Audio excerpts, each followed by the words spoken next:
जय श्री राम।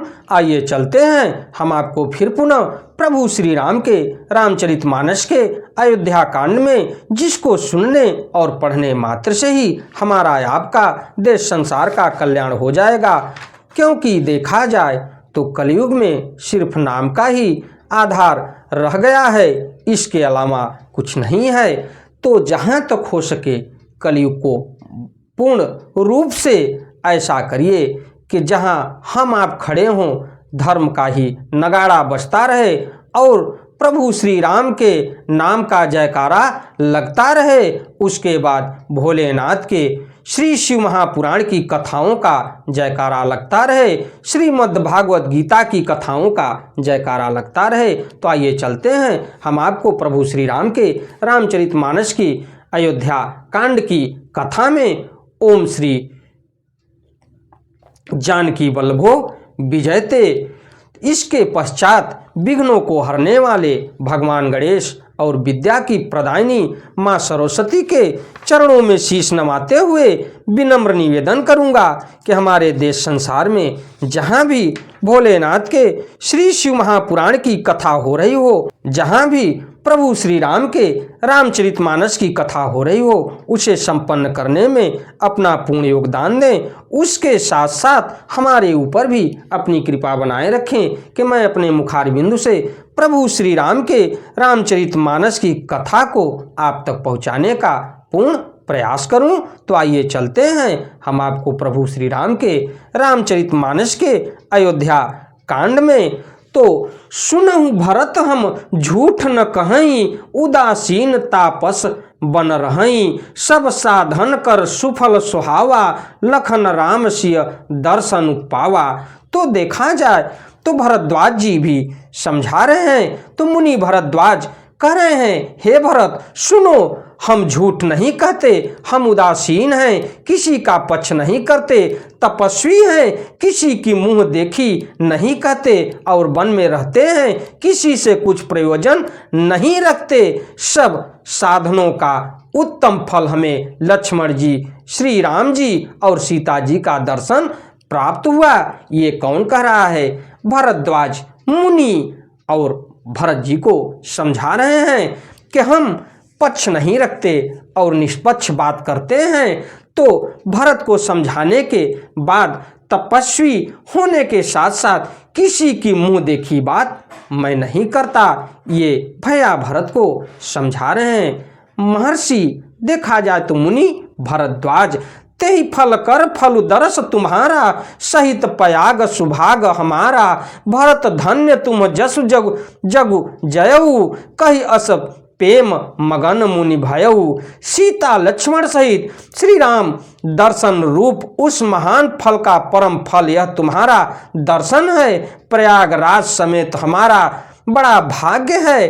हे भरत तुम धन्य हो, तुमने अपने यश से जगत को जीत लिया। ऐसा कहकर मुनि प्रेम में मग्न हो गए। तो देखा जाए तो भरत भैया को समझाते समझाते मुनि भरद्वाज भी मग्न हो गए और ये कहे कि सीता लक्ष्मण सहित श्री राम दर्शन रूप तो एक संयोग है, यह उस महान फल का यह दर्शन मात्र है। प्रयागराज समेत हमारा बड़ा भाग्य है। हे भरत तुम धन्य हो, अपने यश से जगत को जीत लिया है। ऐसा कहकर मुनि भी अपने आप में प्रेम मग्न हो गए।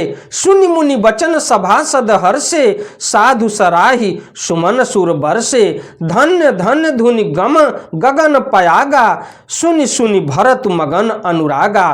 भरद्वाज मुनि के वचन सुनकर सभासद हर्षित हो गए। साधु साधु कहकर सराहना करते हुए देवताओं ने फूलों की वर्षा की। उसके बाद आकाश में और प्रयागराज में धन्य धन्य की ध्वनि सुन सुनकर भरत जी प्रेम में मग्न हो गए।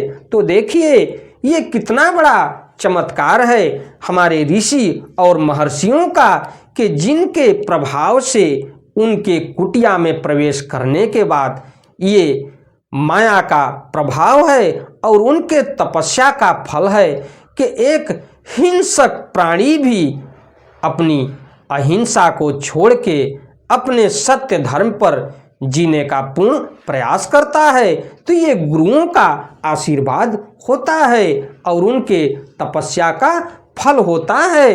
पुलक गात ही रामसिय सजल सरोरुह बैन करि प्रणाम मुनि मंडली ही बोले गदगद बैन। भरत जी का शरीर पुलकित हो गया, हृदय में श्री सीताराम जी हैं और कमल के समान नेत्र प्रेमाश्रु के जल से भरे हैं। वो मुनियों की मंडली को प्रणाम करके गदगद वचन बोले। अब भैया भरत क्या बोल रहे हैं इसको भी थोड़ा सा जाना जाए और इस पर विचार किया जाए। मुनि समाज और तीरथ राजू साचिहु शपथ अघाई अकाजू यही थल जौ कछु कही बनाई यही सम अधिक न अघ अध माई। मुनियों का समाज है और फिर तीर्थराज है, यहाँ सच्ची सौगंध खाने से भी भरपूर हानि होती है। इस स्थान में यदि कुछ बनाकर कहा जाए तो इसके समान कोई बड़ा पाप और नीचता न होगी।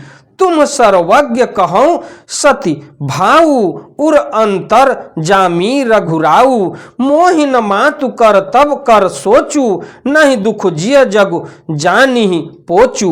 मैं सच्चे भाव से कहता हूँ आप सर्वज्ञ हैं और श्री रघुनाथ जी हृदय के भीतर की जानने वाले हैं। मैं कुछ भी असत्य कहूँगा तो आपसे और उनसे छिपा नहीं रह सकता। मुझे माता कैकेयी की करनी का कुछ भी सोच नहीं है और न मेरे मन में इसी बात का दुख है कि जगत मुझे नीच समझेगा। ये भैया भरत कह रहे हैं मुनि से, भरद्वाज जी से कि मुनि अगर हमें देखा जाए तो हमें इस बात का दुख नहीं है कि श्री रघुनाथ जी हृदय के भीतर जानने वाले, क्योंकि वो तो अंतर्यामी हैं, वो सब जानते हैं। अगर मैं कुछ भी असत्य कहूँगा तो आपसे और उनसे छिपा नहीं रहेगा और मुझे माता कैकेयी की करनी का भी सोच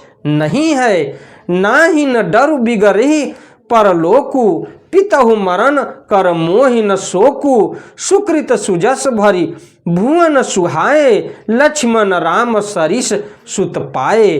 न यही डर है कि मेरा परलोक बिगड़ जाएगा और न पिताजी के मरने का ही मुझे शोक है, क्योंकि उनका सुंदर पुण्य सुयश विश्व भर में सुशोभित है। उन्होंने श्री राम लक्ष्मण सरीखे पुत्र पाए हैं। तो ये भैया भरत कह रहे हैं मुनि भरद्वाज से, राम बिरह तज तनु क्षण भंगु भूप सोच कर कवन प्रसंगु राम लखन सिय बिनु पग पनहि करि मुनि बेस फिरहि बन बनहि।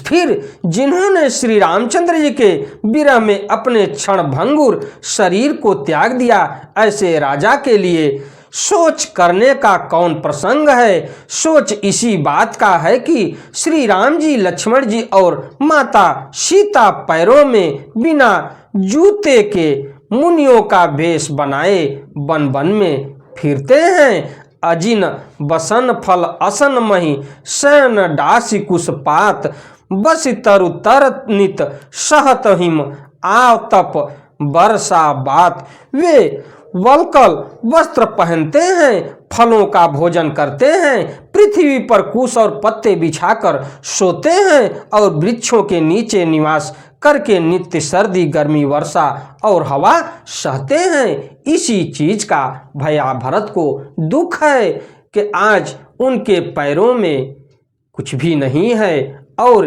एक वस्त्र जो पीताम्बर पहन के जंगलों में कंदमूल खा के और फल फूल खा के और कुशा का आसन बिछा के उसी पर सर्दी गर्मी ठंडी सभी प्रकार की यातनाओं को सहन कर रहे हैं। इसी का उनको दुख है। यही दुख दाह दहई दिन छाती, भूख न बासर नींद न राती। एहि कुरोग कर औषधु नाही, शोधें सकल विश्व मन माही। इसी दुख की जलन से निरंतर मेरी छाती जलती रहती है। मुझे न दिन में भूख लगती है और न रात को नींद आती है। मैंने मन ही मन समस्त विश्व को खोज डाला, पर इस कुरोग की औषधि कहीं नहीं मिली। तो देखा जाए तो प्रभु के वियोग में भरत भैया का कोई भी उपचार नहीं है। उपचार है तो सिर्फ एक ही उपचार है, प्रभु श्री राम के चरणों में समर्पित होना।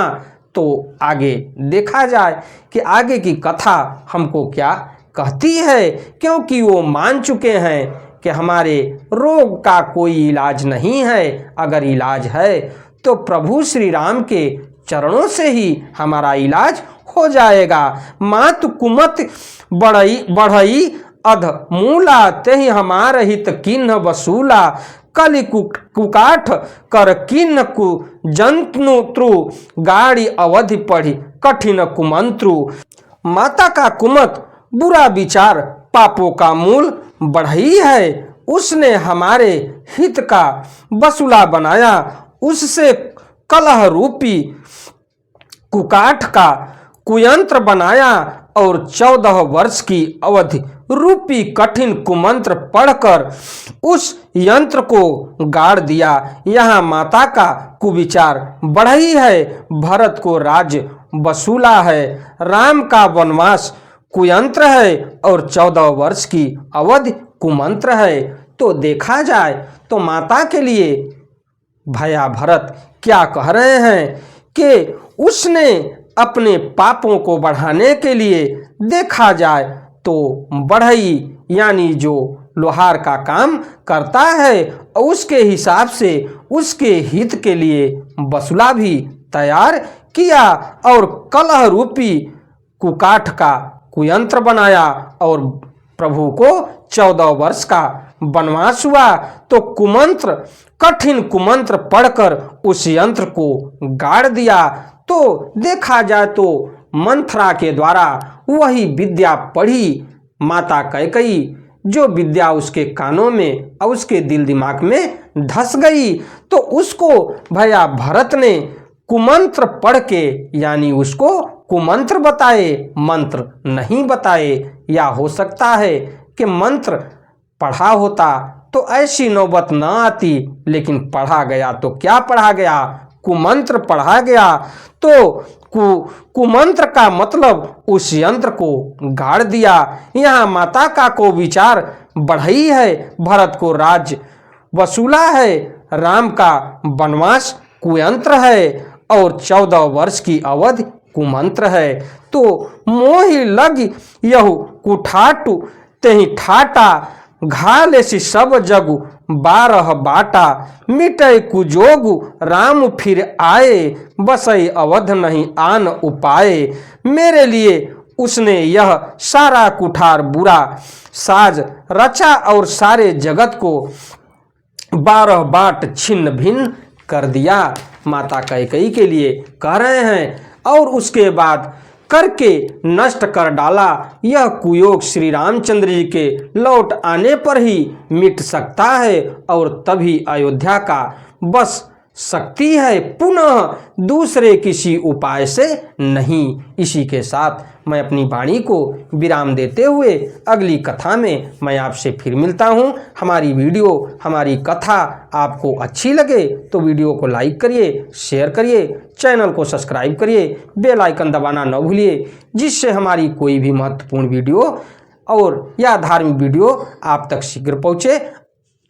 अंधविश्वास से दूर रहते हुए एक बार प्रेम से बोलिए प्रभु श्री राम की जय हो। धन्यवाद।